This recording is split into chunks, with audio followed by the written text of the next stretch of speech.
Hi, my name is Mark Lemmon, and I wanted to give you some insight or a little story about my spiritual experiences.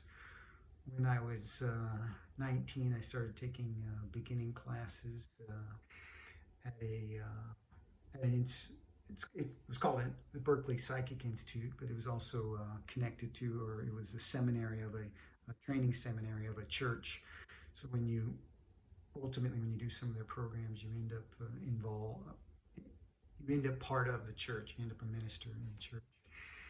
But I took the beginning classes, number of 6-week classes. It kind of gives you an introduction into using your own awareness, using the you could say clairvoyance, but also just in meditation, being able to kind of start to look at yourself or explore the inside of yourself, which was an interesting transformation for me because I had read a number of books about spiritual experiences, but couldn't necessarily generate or find a way to make a spiritual experience happen for me until I started taking some of these classes. And eventually I signed up for their 1 year program on clairvoyance. And in that 1 year program, you have a class once per week, but then also you're required to do readings. They primarily are operating from maybe the idea that you're a body, and you have a body consciousness, and then you have a soul, and your soul consciousness, and that life is attempting to integrate those two together. And what I noticed along the way, and what they were teaching, is that oftentimes people are more outside of themselves. They're or might be a better way to explain it is they're living more in their body consciousness, which is the lower 3 chakras of the body. So they're living in the first chakra, which is managing some concepts of survival for themselves, or they're living more in the second chakra, which is an emotional center, or they're living more in the third chakra, which is a power or will center. So those 3 kind of represent the gut brain of the self, and there's a nerve center at the solar plexus that then sends signals up to the brain. So you can kind of operate yourself just from those lower selves, and you can see that most of the themes of life are, how to exact your will, what emotions do you feel, and have you overcome some degree of survival. So when you're taking classes, you start to entertain that there's more, there's this other world, if you want, of the spiritual world, and it involves engaging the spiritual chakras, if we want to call them that. But the 5th chakra at the throat is kind of speaking your truth, and of course your truth ultimately should be aligned with knowing yourself as a soul. And then the 6th is clairvoyance. So basically, if you can actualize or start to use these chakras, or sense yourself utilizing them, then you would start to talk about the things that you value as a spirit. You would start to see yourself as a spirit, but also see others as spirits. And then the 7th chakra is knowing.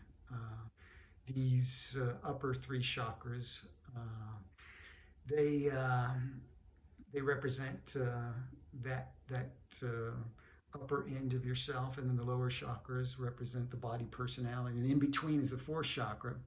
And you might say, if there's some balance between body and soul, then you realize your self-love in the 4th chakra, because there's balance between your upper self and your lower self, or the body self and the spiritual self. So they primarily taught those ideas. And then when you do readings, or the reason that you do readings is because when you're in trance and you're looking at someone else and you're talking about a variety of different things, and you're reading people quite often, and also reading yourself.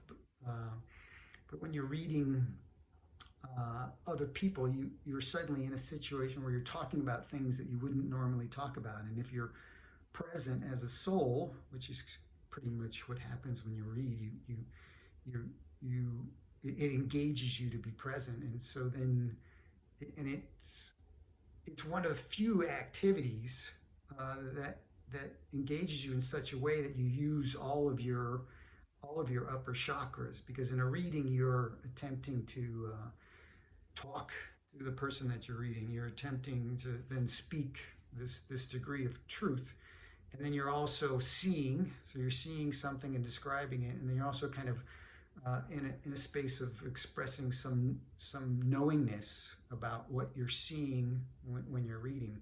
So this is one of the few situations, besides I guess meditating and maybe talking to yourself, where you are engaging kind of all of your spiritual upper layers or upper chakras.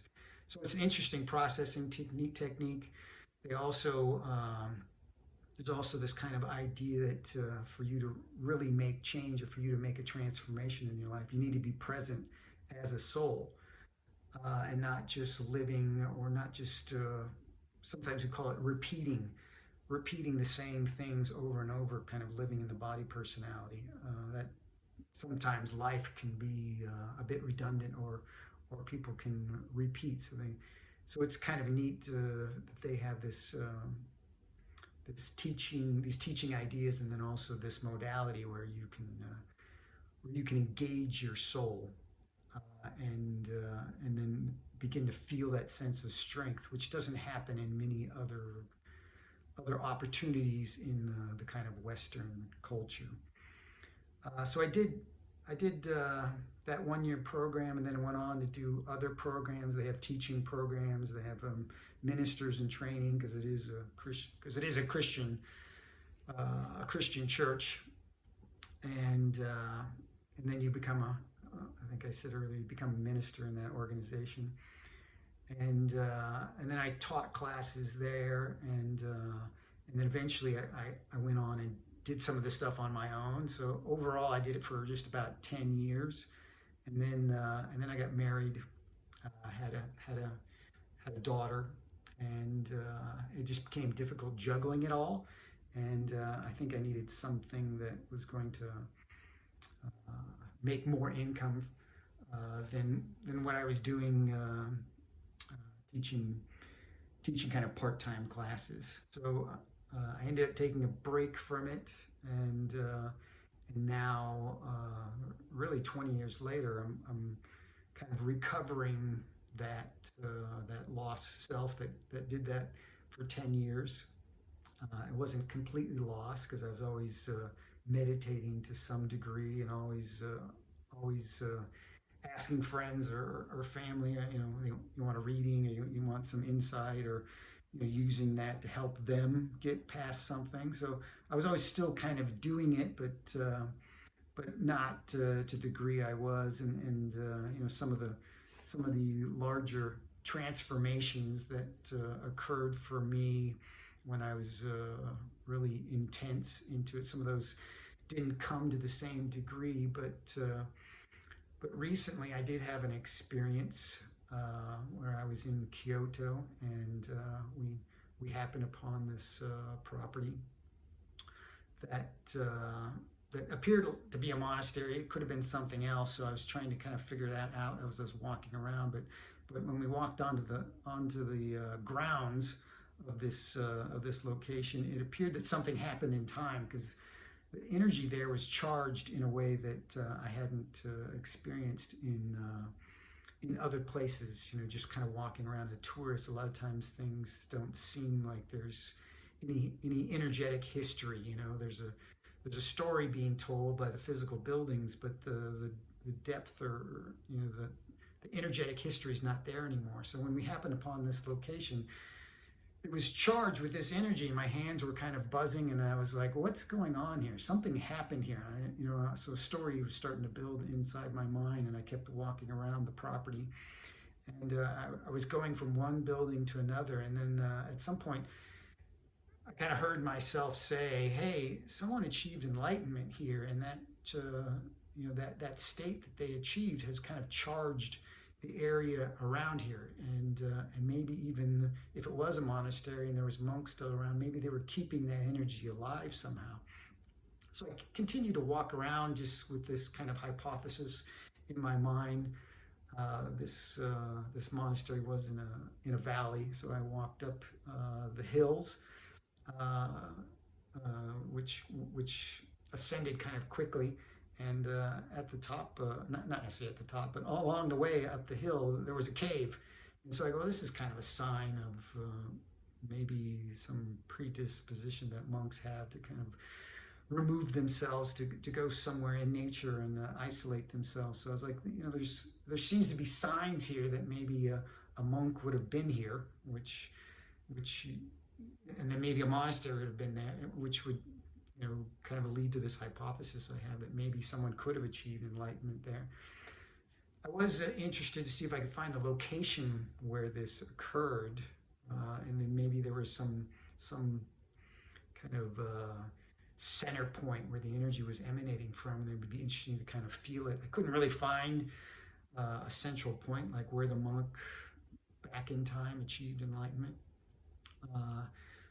And since I couldn't find that, I kind of wondered what was the process that he achieved enlightenment, because it's kind of coming to me